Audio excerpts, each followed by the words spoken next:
ഇന്ത്യക്കാരുടെ രക്തം കൊണ്ട് സിന്ധു നദിയിൽ രക്തപ്പുഴ ഒഴുക്കും എന്ന് പറഞ്ഞ പാകിസ്ഥാൻ പീപ്പിൾസ് പാർട്ടിയുടെ പ്രസിഡന്റ് ബിലാവൽ ഭൂട്ടോയുടെ കുടുംബവും പാകിസ്ഥാനിൽ നിന്ന് പലായനം ചെയ്തു എന്ന വാർത്ത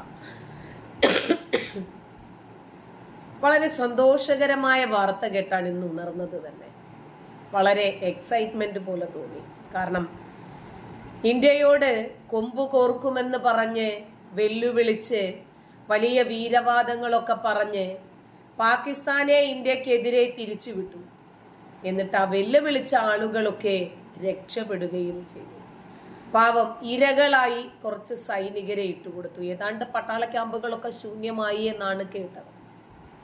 ഇനി പട്ടാള ക്യാമ്പുകൾ ശൂന്യമായാലും കുഴപ്പമൊന്നുമില്ല. പാകിസ്ഥാനെ സംബന്ധിച്ചിടത്തോളം സാധാരണക്കാരെ കറിക്കത്തിയും എടുത്തുകൊണ്ട് ഇറങ്ങിക്കോളും. അങ്ങനെ പേടിക്കാനൊന്നുമില്ല. സാധാരണക്കാരൊക്കെ സൈനികരായി മുമ്പും ആ രൂപത്തിലൊക്കെ ഇറങ്ങി കലാപസമാനമായിട്ടുള്ള സാഹചര്യങ്ങൾ സംഘടിപ്പിച്ച പാരമ്പര്യമുള്ളത് കൊണ്ട് പട്ടാളക്കാരില്ലെന്നും അത്യാധുനികമായിട്ടുള്ള സംവിധാനങ്ങളില്ലെന്നും ഒന്നും വിഷമിക്കാനില്ല. ചൈന വിചാരിച്ചു കഴിഞ്ഞാൽ എന്താണ് സാധിക്കാത്തത്? പാകിസ്ഥാന്റെ കൂടെ തന്നെ ഉണ്ടല്ലോ ചൈന. പിന്നെ എർദോഗാനുണ്ട്. തുർക്കിക്ക് ഇന്ത്യയെ അടിക്കാൻ കിട്ടുന്ന ഏത് സാഹചര്യവും വളരെ നന്നായി വിനിയോഗിക്കുമെന്ന് എല്ലാവരെക്കാളും ഏറെ ഇന്ത്യക്ക് അറിയാം. എന്തായിരുന്നാലും ബിലാവൽ ഭൂട്ടോ രക്ഷപ്പെട്ടിരിക്കുന്നു. അദ്ദേഹത്തിന്റെ കുടുംബാംഗങ്ങളായ ബക്തവാർ ഭൂട്ടോയും ആസിഫ ഭൂട്ടോയും അവരെ കാനഡയിലേക്ക് മാറി എന്നാണ് സൂചനകൾ. ഇന്ത്യയെ വെല്ലുവിളിച്ച് 2 ദിവസത്തിനകമാണ് ബിലാവൽ ഭൂട്ടോയുടെ കുടുംബം പാകിസ്ഥാനിൽ നിന്ന് രക്ഷപ്പെട്ടത്. കാരണം വെല്ലുവിളിച്ചു. ഇനി എന്തായിരുന്നാലും താൻ നെഞ്ചു വിരിച്ച് നേരിടാൻ നിന്നാൽ ഇന്ത്യ നമ്മളെ ഒരു പിടി ചാരമാക്കും എന്ന് വ്യക്തമായിട്ട് ബിലാവൽ ഭൂട്ടോയ്ക്ക് മനസ്സിലായി. അതുകൊണ്ട് പോകുന്ന വഴിക്ക് അനിയനോട് പറഞ്ഞു, മോനെ നീയും കയറിക്കോ. പഹൽഗാം ജിഹാദി ആക്രമണത്തിന് ശേഷമുള്ള ഇന്ത്യയുടെ കർശനമായ നീക്കങ്ങളും പാകിസ്ഥാനെ നിയന്ത്രിക്കാൻ സ്വീകരിച്ച കർശനമായിട്ടുള്ള നടപടികളും ഇസ്ലാമാബാദിലെ നേതാക്കളെയും റാവൽപിണ്ടിയിലെ സൈനിക കമാൻഡർമാരെയും ആശങ്കാകുലരാക്കി. രാജ്യത്തെ സൈനിക മേധാവികൾ അപാരമായ സമ്പത്തിന്റെ ഉടമകളായി മാറിയിരുന്ന ആളുകളാണ് ഇവരൊക്കെ. ഒളിവിൽ പോയതായി അറിയുന്ന നിരവധി വാർത്തകളും വരുന്നുണ്ട്. കാരണം പാകിസ്ഥാനെ മുൻനിർത്തി കുറെ കോടികൾ ഉണ്ടാക്കി. പക്ഷെ ഇനിയും സമാധാനമില്ലാതെ ജീവിക്കേണ്ടി വരുന്ന ഒരവസ്ഥ. ഇസ്രയേൽ ആണെങ്കിൽ തുരങ്കങ്ങളിലെങ്കിലും പോയി ഒളിച്ചിരിക്കാമായിരുന്നു. ഇതിപ്പോ ഇവിടെ അല്ലെങ്കിൽ പിന്നെ ഹമാസിന്റെ അടുത്ത് തന്നെ പോകേണ്ടി വരും. എന്തായിരുന്നാലും സൈനിക മേധാവിയായിരുന്ന ജനറൽ മുനീർ കാണിച്ചു കൊടുത്ത വഴിയെ ആദ്യം ധനാസി മുനീർ പോയല്ലോ ഒളിവില്. അപ്പൊ മറ്റ് സൈനിക മേധാവിമാർക്കും ഇതേ രക്ഷയുള്ളൂ എന്ന് മനസ്സിലായി.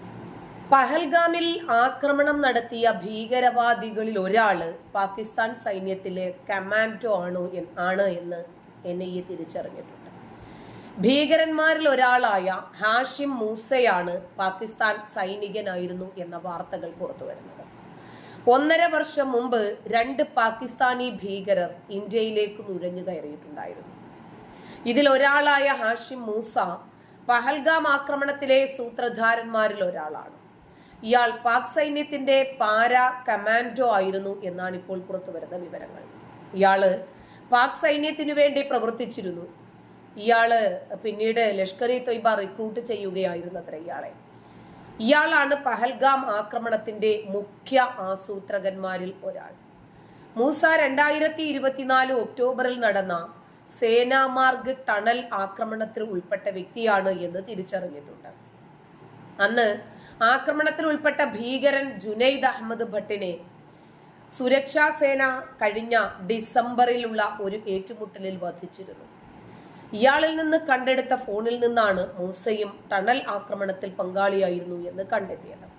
ഭീകരവാദികൾക്ക് കാശ്മീരിൽ നിന്ന് പ്രദേശവാസികളുടെ സഹായം കിട്ടിയെന്നാണ് ഇപ്പോൾ ലഭിക്കുന്ന വിവരം. ഭീകരർക്ക് സഹായങ്ങൾ നൽകുന്ന 15 പേര് ഇവർക്ക് വഴികാട്ടികളായി എന്നും ലോജിസ്റ്റിക് സഹായമടക്കം ചെയ്തു എന്നുമുള്ള വിവരങ്ങൾ അന്വേഷണത്തിൽ നിന്ന് ലഭിച്ചിട്ടുണ്ട്. ഭീകരർ ഇന്ത്യയിലേക്ക് അതിർത്തിയിലെ കമ്പിവേലി മുറിച്ചാണ് നുഴഞ്ഞു കയറിയത്.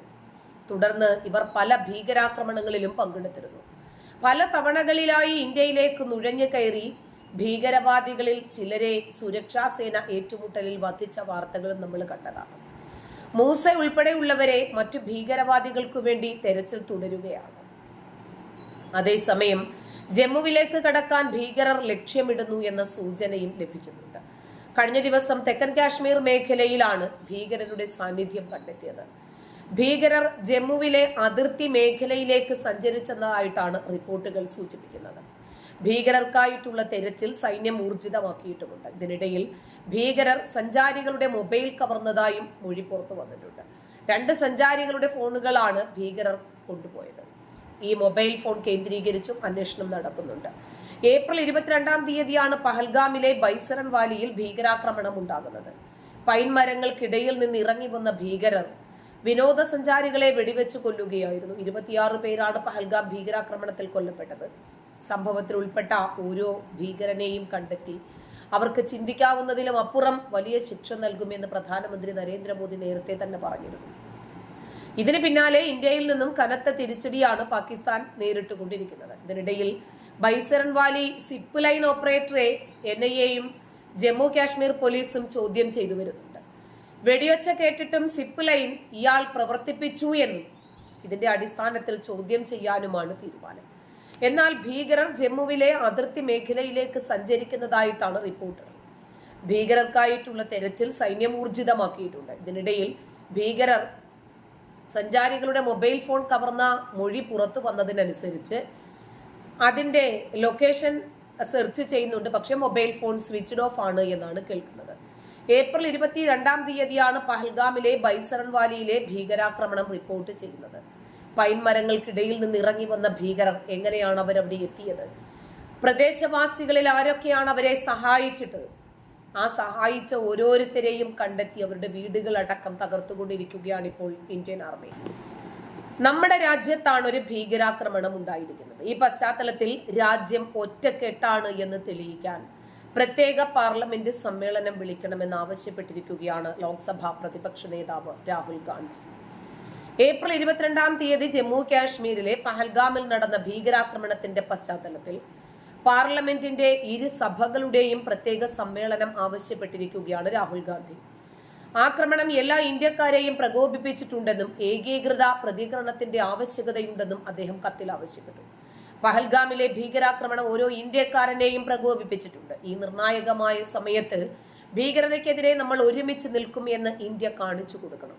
ജനപ്രതിനിധികൾക്ക് അവരുടെ ഐക്യവും ദൃഢനിശ്ചയവും പ്രകടിപ്പിക്കാൻ പാർലമെന്റിന്റെ 2 സഭകളുടെയും പ്രത്യേക സമ്മേളനം വിളിച്ചുകൂട്ടണമെന്ന് പ്രതിപക്ഷം വിശ്വസിക്കുന്നു. അത്തരമൊരു സമ്മേളനം എത്രയും വേഗം വിളിച്ചുകൂട്ടണമെന്ന് അഭ്യർത്ഥിക്കുന്നു എന്നാണ് കത്തിൽ രാഹുൽ ഗാന്ധി ആവശ്യപ്പെട്ടിരിക്കുന്നത്. പാർലമെന്റിന്റെ 2 സഭകളുടെയും പ്രത്യേക സമ്മേളനം വിളിച്ചു ചേർക്കണം. കോൺഗ്രസ് പ്രസിഡന്റ് മല്ലികാർജുൻ ഖാർഗെയും പ്രധാനമന്ത്രിയോട് ആവശ്യപ്പെട്ടിട്ടുണ്ട്.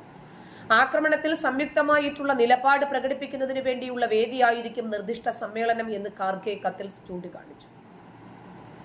പഹൽഗാം ഭീകരാക്രമണത്തെ അപലപിച്ച് തിങ്കളാഴ്ച ജമ്മു കാശ്മീർ നിയമസഭ പ്രത്യേക സമ്മേളനം നടത്തി.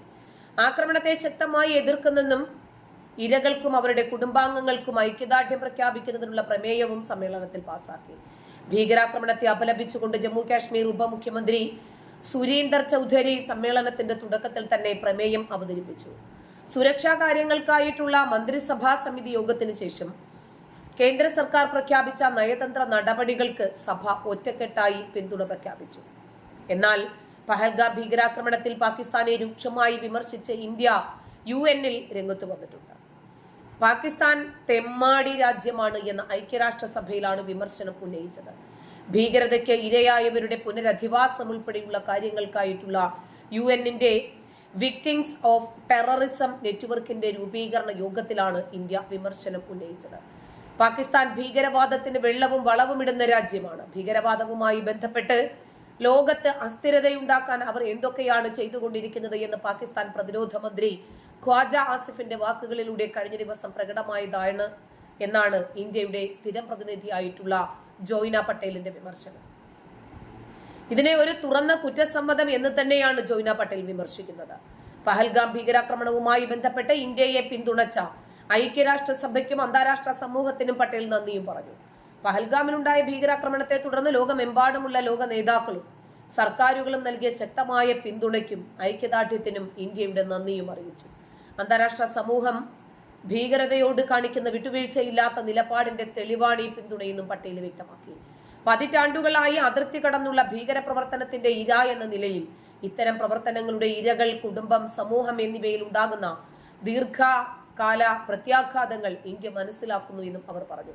ഭീകര പ്രവർത്തനങ്ങൾക്ക് നേതൃത്വം നൽകുന്നവരെയും സംഘാടകരെയും ധനസഹായം നൽകുന്നവരെയും സ്പോൺസർമാരെയും കണ്ടെത്തി നിയമത്തിന് മുന്നിൽ കൊണ്ടുവരണമെന്നും അവർ വ്യക്തമാക്കി.